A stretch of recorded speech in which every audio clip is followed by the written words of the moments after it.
les aventuriers de la tribu réunifiée ont décidé, une nouvelle fois, d'éliminer Sébastien, qui ne participera donc pas à la course d'orientation.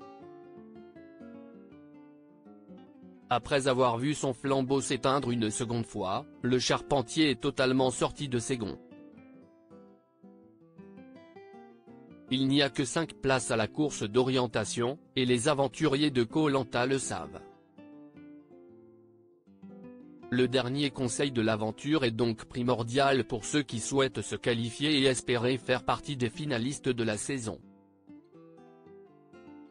Après sa victoire lors de la dernière épreuve d'immunité, Meissa a remporté le totem, se qualifiant d'office pour l'épreuve d'orientation.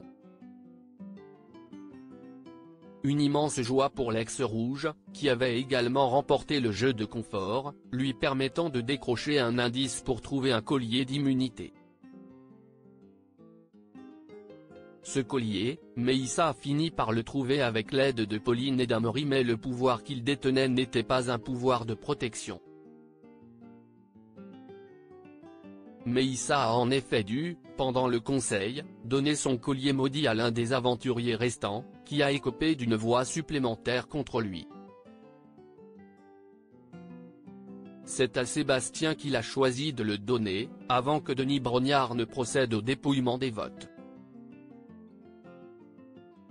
Le charpentier, qui pouvait voter 2 fois puisque David lui avait donné son vote noir après son élimination, a inscrit le nom de Julie, tout comme Léa, qui ne souhaitait pas voter contre Sébastien. Sébastien sort de ses gonds après une nouvelle trahison d'Amory. Meissa, Julie et Pauline ont quant à eux tous voté contre Sébastien, qui a finalement été éliminé du jeu, une seconde fois. Une nouvelle trahison de la part d'Amory que Sébastien n'a pas supporté, lui qui a lancé un regard noir à son ex-allié avant que sa flamme ne s'éteigne définitivement.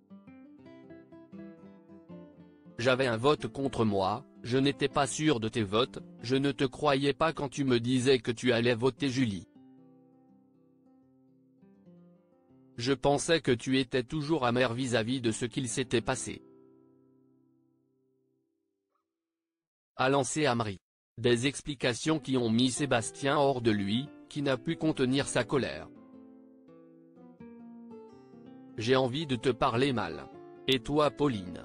Toi non plus tu n'es pas une Kadassi peut-être, a-t-il déclaré, plus énervé que jamais. Avant de quitter le lieu du conseil, Sébastien a souhaité bonne chance à Léa, la seule ex-jaune à ne pas avoir voté contre lui.